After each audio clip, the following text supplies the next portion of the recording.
Hello everyone, just wanted to start this video off by saying I was very kindly approached at the start of this month by Victory Road, the publisher for Taimumari.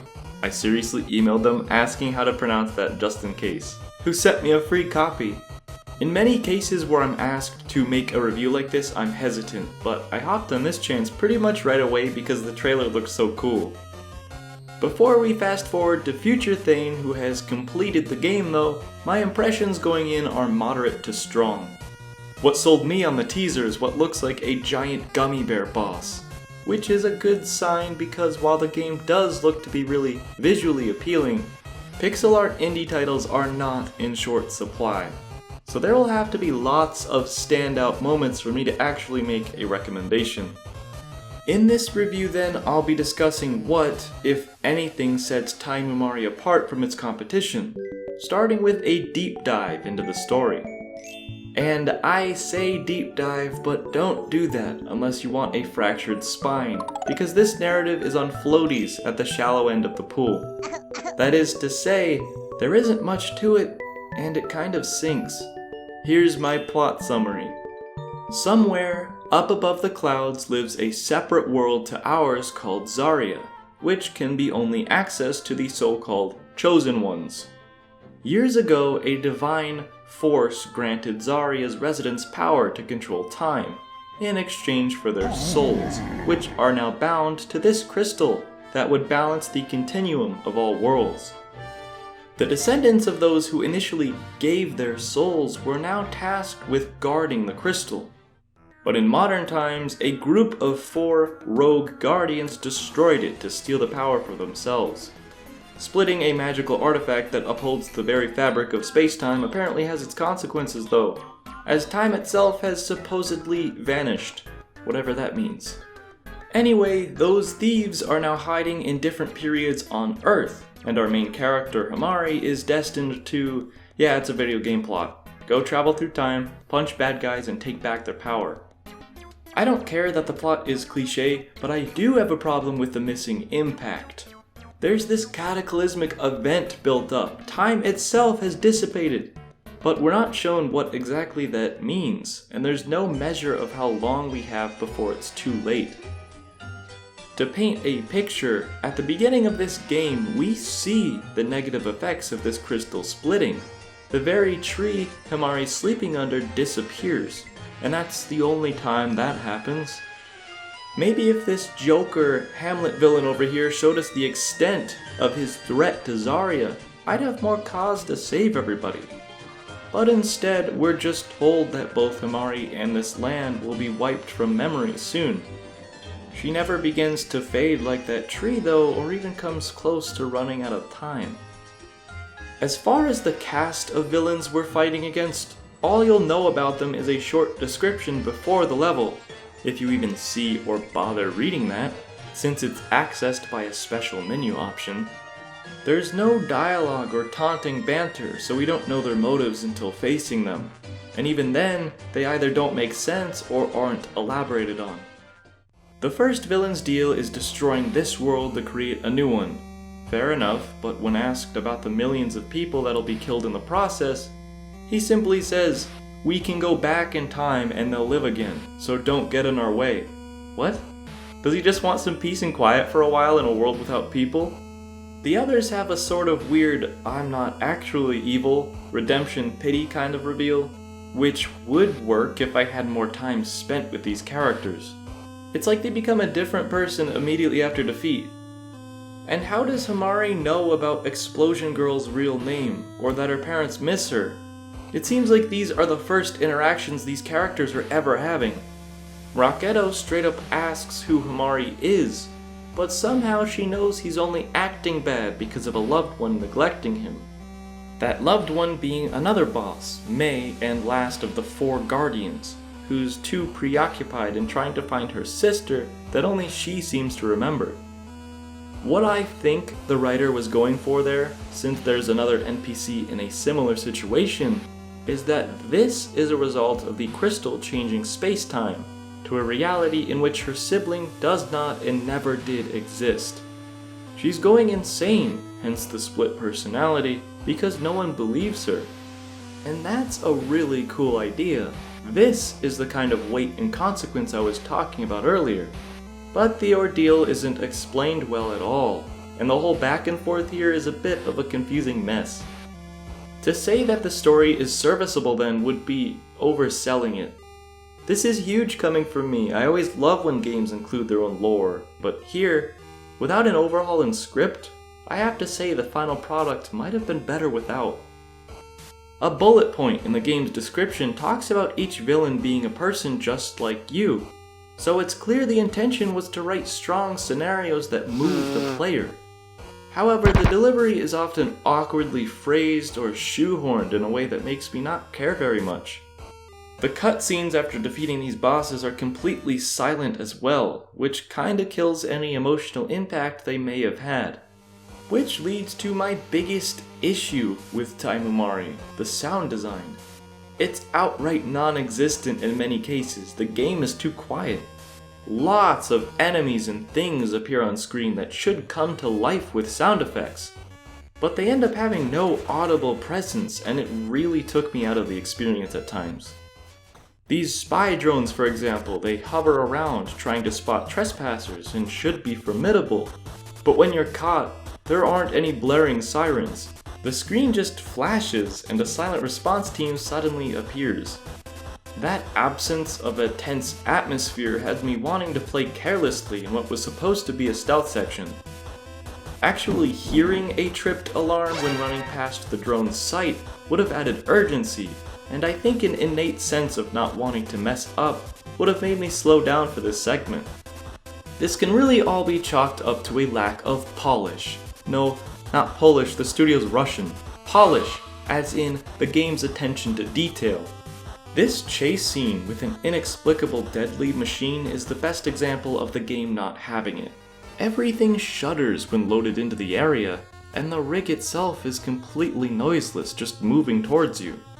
It's the difference of me thinking, okay, have to outrun that, to, oh, I'm not letting that thing touch me. That's not to say the entire design of the game is unshiny though. There are a few touches I really do appreciate, like every foe being flung into the foreground after defeat. Hacking away at them too is incredibly satisfying. And that's the best part about Taimumari, our smooth controlling character. But just because it's fun to play doesn't mean it's without bugs and exploitable maneuvers. So let's start by explaining the basics, Himari's moveset. She can dash forward, double jump, and rapidly attack with that stylish pink sword. There's also this wall cling ability that's central to the level design, but the implementation is a little janky, and we'll get to that in a second. Hey, remember those powers from the crystal we're tasked with retrieving?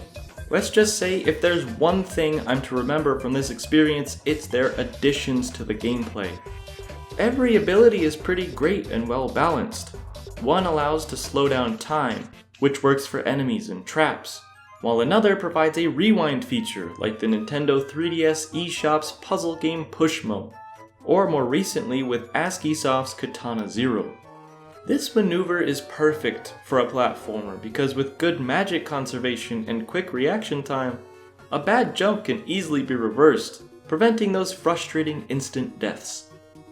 Offensive spells that bosses use against the player can be learned too, in a vein akin to Mega Man.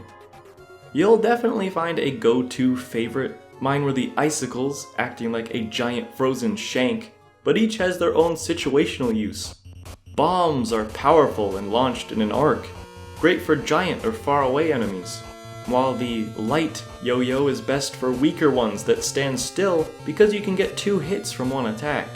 Each move has a charge shot, like this big blue beam or an all-directional spread. It's an ever-expanding arsenal for mobility and attack. Playing Taimumari, you'll never have long until another mechanic is introduced. And while I appreciate all the variety this game has to throw at you, some abilities could have used more care, like that wall flying I alluded to earlier. As long as you're positioned next to a wall, you can infinitely jump without restriction. And while this does feel fun to simply fly up the side of the screen, most issues I had with the gameplay are a direct result of this mechanic. It can work against the player, like having them get stuck on the side of a ledge, or help them in skipping an entire vertical section because you could just rocket up instead. I'm really not sure what the purpose of these traps in the middle here are, or if the developers just forgot in this instance. I do get Kirby vibes from this game, where your floaty over ability simply negates the challenge at times. Whatever the case may be, the "I'm not sure if that was intentional or not" was a common theme throughout my playthrough. For example, in that same room I just talked about, there's a hidden boss fight, found by slipping through the wall into this black space. This indicates to me, as a player, that I should be looking out for other areas where I can do the same, especially if there are power-ups dangling in an obviously walkable area. Welcome to the very next screen, a puzzle room featuring moving pillars that will crush you against the ceiling if you linger too long. My instinct was to squeeze past the pillar at the top when there's an open gap. When that didn't work, I tried all the other pillars. This one in particular allowed me easy out-of-bounds access, but I couldn't go any further to the right. Okay, maybe I'll be warped if I go to the left, I thought. But that didn't work either, and it's very easy to die here, so I have to write this off as an oversight. I seriously gathered all other collectibles in the game, but still don't know what the solution is here, so if any of you play and are able to grab that cursed shield, let me know in the comments. Getting back to my list of gripes, let's talk inconsistency. Sometimes the game rewards you for wall hopping and walking across the top of the screen, while sometimes you can't enter from one side but you can from the other, though there weirdly isn't any kind of reward in doing so. Why give me access to empty space? The challenge feels scattered and is only really persistently difficult towards the end of the game. Otherwise, I felt like I was teetering between beginner and veteran platformer within the same stage. I will say the game does hit a nice stride in pace with those last levels, once all abilities are unlocked and every upgrade is purchased from the store. Too bad everything's wrapped up shortly after though. In terms of length, the game can be considered short overall, but after the introduction, there are 9 beefy levels and an additional side story called Sweet Legend, where, most importantly, Hamari is given a cute little hat. It's also where the gargantuan gelatinous gummy takes a stand. That's part 1 of where the complete edition in the title comes from, the other being an entire sub-game called Legend of Hamari. It looks like this mode was designed for the mobile market, as it's more of a mini-game where you can't actually move and are restricted to attacking on either side via button press. It's a bit more complex than that though, as there's a separate cursor to shoot, exclusively for taking out predatory birds and scoring power-ups. The whole thing is surprisingly fleshed out, with a ton of characters to buy that makes it feel like a really good WarioWare prize you'd unlock after beating the main game. The music is wonderfully catchy as well. I've been able to memorize and have found myself humming a few tunes from the OST, which is always a good sign that I enjoyed it. My favorites are some of the tracks used in this video. I'd recommend Rocketo, Two-Sided Girl, and Wari-kun 1's level themes. But that just about covers everything I wanted to talk about today. So we have now arrived to my first review score in video form. Can I have a crunchy 8-bit drum roll, please? I'm going to have to give Taimumari an okay score at 6 out of 10. Would I recommend it?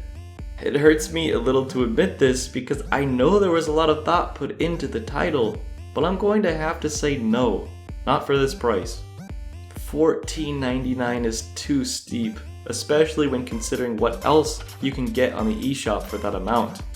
If it was $5, I'd say absolutely, but for now, at this rate, if you're interested, put it on your wish list, and if it's up for sale, then go for it.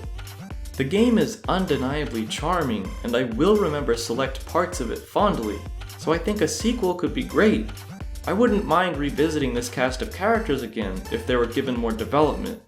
And it looks like Ternox is quite attached to them too, as there's another project planned for this year starring some familiar faces. For now though, Taimumari is a slightly jank standalone platformer with potential. Controlling Himari is tons of fun, the music's worth a listen, but the project really needs a script revision, with a few gameplay tweaks to give it that Thane Gaming seal of quality. Thanks for watching my review today everyone. I have a super busy schedule on the channel from here on out with videos booked every 2 weeks into next year. Please tune in for them, keep an eye out on the channel banner for my upload schedule, and consider becoming a patron of Thane Gaming if you really like what I do. I'll see you all for the next one. I will say it's one motherload of a video.